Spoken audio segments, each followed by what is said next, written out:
Hey guys, I am Erin Holt and I am so pumped to be here with you guys. I'm a huge fan of AJ's and so glad she asked me to do this.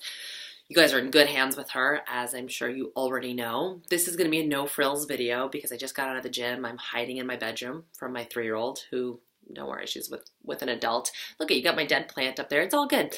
So, in a nutshell, I am a holistic and functional nutritionist, and what that means is that I work collaboratively with people, usually women, to get to the root cause of what's going on with them. I help women live free of diet culture and chronic disease because I've experienced both. I struggled with disordered eating for almost 15 years, and about 3 years ago I was also diagnosed with an autoimmune disease. So I like to learn my lessons the hard way, I guess. But in doing so, I can also help other women navigate that kind of murky area. So with functional nutrition, we dig around and we look for root causes. And some people come to me just looking for food help, and some people come to me because they're struggling with a lot more than that, with some health issues and stuff. But typically what I see is a really health-minded, driven women. And so I'm going to tell you about some of the biggest issues that I see, or mistakes you can make, if you want to put it that way, to see if you're making any of them and to see what you can do about it. So the first thing that I see across the board with a lot of the women that I work with is under eating. Not eating enough food, not getting enough calories. And, I referred to diet culture just a moment ago, and that's kind of the world in which we live, right? Where we're taught from a very young age how to diet.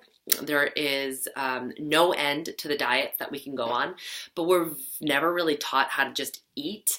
And so this has created the situation where most women are really confused about how many calories they actually need to sustain themselves.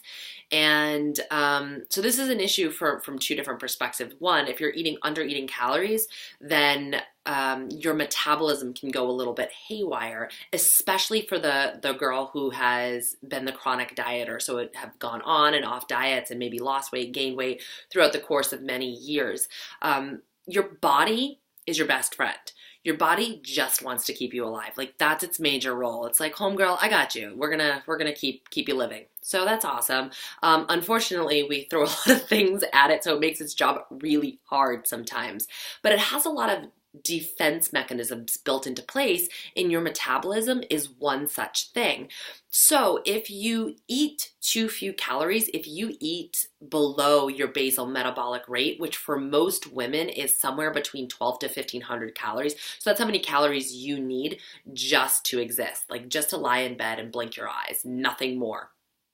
If you eat too far below that, and most of us do because we sort of think we're supposed to be on this like 1200 calorie diet plus exercise, then your body responds by decreasing energy output. So it actually matches, if you reduce your calories, it actually is going to match that by reducing energy output. And the ways that it does this is by ramping down thyroid production, ramping down sex hormone production. This is why if you go on a low-calorie diet for a long time, it can actually start to impact fertility. And it ramps up stress hormones. So none of these things are things that we want to happen. And from a weight loss perspective, this can be really problematic because it can cause you to retain weight and cause you, if your body sort of senses that starvation is an issue, it's going to hold on to your body's weight. I go into a lot more detail on this on one of my episodes of the Functional Nutrition podcast. Oh yeah, I have a podcast.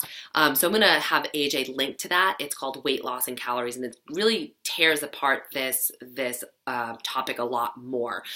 So that's one of the issues, that if you undereat, you're kind of slowing down your metabolism, but also slowing down like a lot of hormone processes within the body as well. And then if you're under eating, you're not getting enough nutrients to drive cellular processes in the body, whether that's building blocks for hormones like I was just talking about, or say detoxification, just taking environmental toxins and getting rid of them.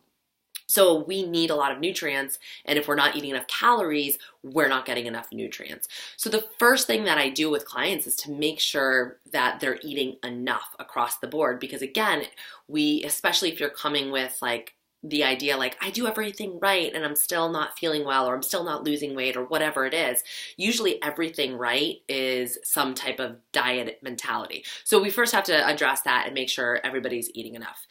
Next up, I see blood sugar dysregulation. Now, for somebody with eating the standard American diet, which is really highly refined, heavily processed, carbohydrate heavy foods, this is wicked common, just because those carbohydrates, that refined carbohydrate matter, spikes blood sugar, and then there's a crash.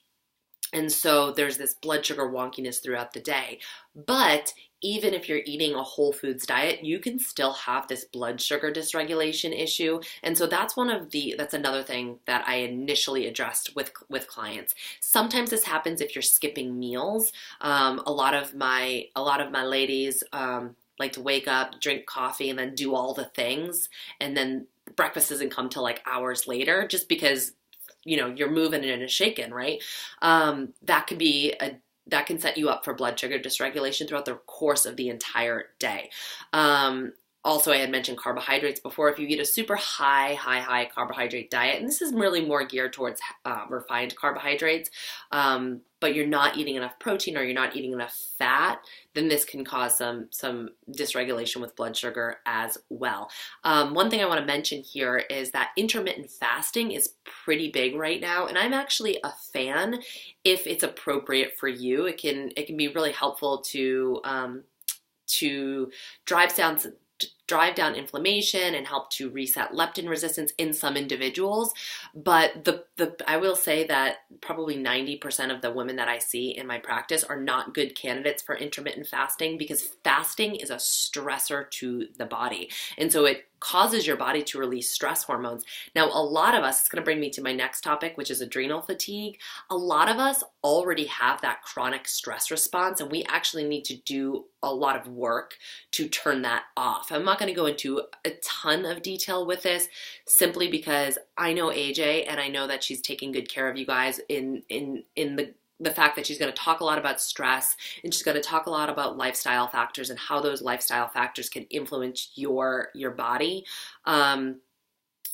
But just understand that if you are struggling with some type of adrenal issue, there is a protocol that I like to put folks on, and you can absolutely contact me for that. And it's a lot of nutrition, it's some light supplementation and some lifestyle change, but I've seen really fantastic results. So if you're struggling with that hardcore fatigue, don't hesitate to reach out for help, because you don't have to feel this way. Okay, so we had undereating, we have blood sugar dysregulation, we have adrenal fatigue, and they all kind of go hand in hand, because undereating is a stressor to the body. Blood sugar dysregulation is a stressor to the body, and blood sugar dysregulation and cortisol dysregulation oftentimes go pretty hand in hand. They're pretty intimately connected. My next thing is going to be issues with the gut. Now, gut health is so popular right now, and for good reason. What is going on in our gut, be it our stomach, our small intestine, or our large intestine, really dictates the health of the entire system, whether it's skin health or brain health. So it's important to get a handle on what's going on in the gut. And we know that poor gut health is really an endemic. 70% of Americans have some type of chronic GI upset, whether that's acid reflux or bloating, belching, farting, constipation, diarrhea. Heads up about constipation. Some people will be like, I'm not constipated. Nah, I'm not constipated at all. But once I break down what constipation actually is, they're like, oh yeah, I'm constipated. If you are not going to the bathroom, poop, I'm talking about poop. If you're not going to the bathroom at least once a day, you're constipated. If when you go, they're hard pellets, kind of like rabbit turds, you're constipated. And, or if you go and it feels like there's still more left to come out, an incomplete bowel movement, that's constipation. So if you have issues with constipation, you've got some gut health issues. I don't have the time, and you guys don't have the time for me to go into this right now, but heads up, if you want to learn more about this, I teach gut health workshops locally, and I have a couple of workshops coming up. So I will also have AJ link to those below. So if you want to learn more about that, I lecture for like 2.5 hours on the gut. Awesome information. I feel like if you're a human being living on earth, like, it's really good information for you. I feel like everybody should have this information. But especially for somebody that's dealing with some GI upset, like some of those symptoms that I just talked about, definitely join me. It's really affordable and they're super fun. I just talk about poop all the time. Okay, so those are the 4 heavy hitters. The 5th one I'm going to mention and just kind of briefly throw out is detoxification, because I see it grossly misunderstood. We just think that we can drink a little bit of lemon water and maybe do like a nutritional cleansing program, and then everything is fine and we're toxic free, and that is not the case at all. The funny thing is that detoxification and gut health actually go pretty hand in hand, because there are 3 phases for detoxification in the body, and the 3rd one is elimination, which definitely involves the gut. So actually, before somebody embarks on a detoxification protocol, which I think is a good thing to do from time to time, they really need to get their gut health in check, because if you don't have a way to eliminate the toxins, then it's going to put a really heavy load on the liver, and your body's just not going to be able to process those things. So I kind of think of it as like a triangle. I feel like Jay-Z, a triangle where we have to look at liver health, we have to look at gut health, we have to look at adrenal health, and they're all pretty interconnected. That's the funny thing about your body. In conventional medicine, we tend to look at the body as just like all these segmented parts, right? We have specialists for this area, we have a specialist for this area, but really what the body is this very intricate, complex web. And you start to see that if you pull a thread over here, something up here starts to come unraveled. So it's really cool, but we have to pay respect to the fact that the body communicates with itself all the time. All the systems are talking all the time. So those are the big heavy hitters that I see. So really make sure you're eating enough. Make sure that you've got blood sugar regulated.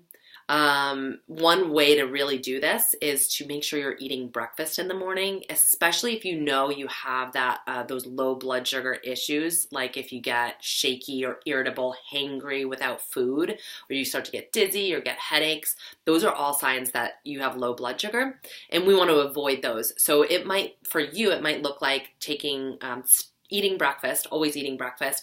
And I usually like to see people eat breakfast 30 to 60 minutes of waking up if they have blood sugar issues. So eat breakfast. You might eat 3 meals a day, but you never want to get to that low blood sugar, that blood sugar wonkiness.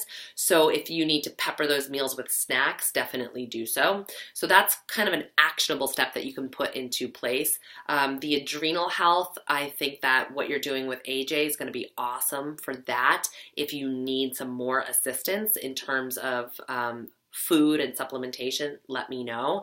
And then gut health, learning how to get your gut in check. And heads up, it's a little bit more than just sipping on some bone broth and sipping on some kombucha every day. It's a lot more than that, actually. But one of the biggest things you can do for your digestion and for your gut is to reduce your stress. So if you're putting some of those things in place, you're going to kind of check all the boxes, and that's the beauty of your body. Okay, one more thing. I'm gonna try to wrap this up. I'm at 14 minutes right now. I'm gonna try to knock this out in a minute. One more thing. I've been seeing a lot of women complain about brain fog, and I don't mean to say complain. It's not the word that I want to use. Talk to me about brain fog. Say like I'm experiencing brain fog, and if that's the case for you, back to that trifecta.